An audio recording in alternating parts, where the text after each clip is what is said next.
Hello बच्चों, मैं आज आपको कक्षा 8 से अध्याय 1 ध्वनि कविता समझाने जा रही हूँ। इसके कवि जो हैं वो सूर्यकांत त्रिपाठी निराला हैं।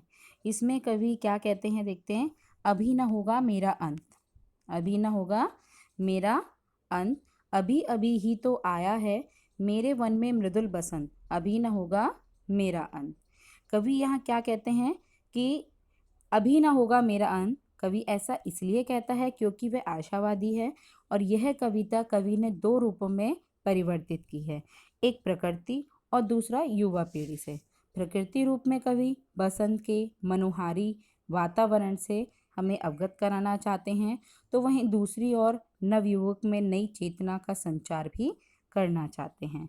तो कवि कहते हैं कि अभी मेरा अंत नहीं होगा, क्योंकि अभी अभी ही तो उसके मन में मृदुल बसंत का संचार हुआ है, अर्थात उसके मन में एक नई उमंग, जोश व उत्साह उत्पन्न हुआ है, जिसे वह नवयुवकों में भरना चाहता है।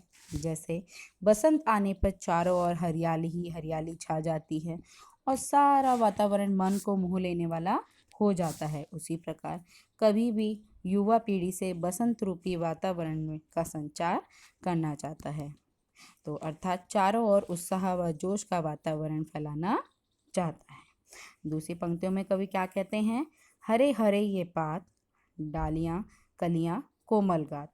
कोमल गात यानी कोमल यानी बहुत ही कमजोर, सॉफ्ट जिसे बोलते हैं। गात मीन्स शरीर। निंद्रित यानी सोया हुआ और प्रत्यूष यानी सवेरा।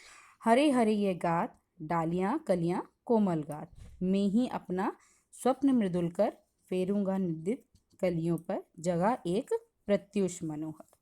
तो कवि क्या कहते हैं यहाँ पर कि जिस प्रकार बसंत आने पर नए व कोमल पत्ते, कलियां, डालियां आ जाती हैं, जो कि बहुत ही कोमल होती हैं, इसलिए उन्हें कोमल शरीर के रूप में कवि ने यहाँ पर कहा है।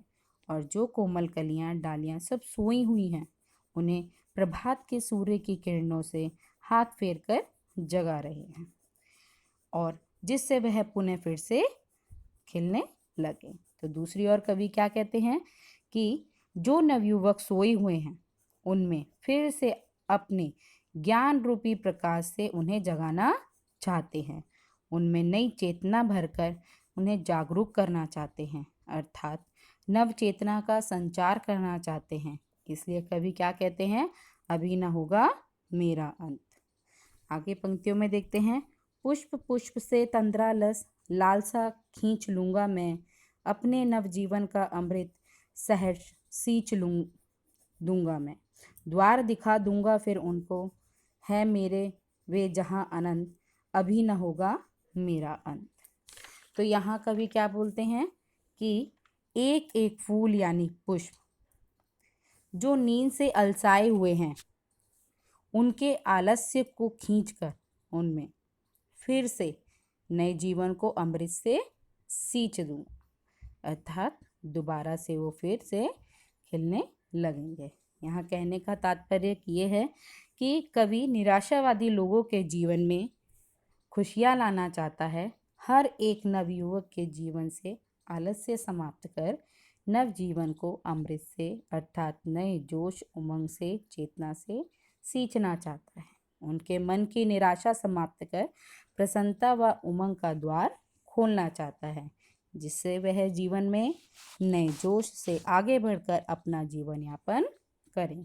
इसलिए कवि कहता है कि अभी मेरा अंत नहीं होगा, क्योंकि अभी तो वह आगे आने वाली युवा पीढ़ी में उमंग, जोश व नई प्रेरणा भरना चाहता है। इसलिए अभी मेरा अंत नहीं होगा, क्योंकि कवि को जीवन में कुछ नए करने की प्रेरणा अभी भी बाकी है।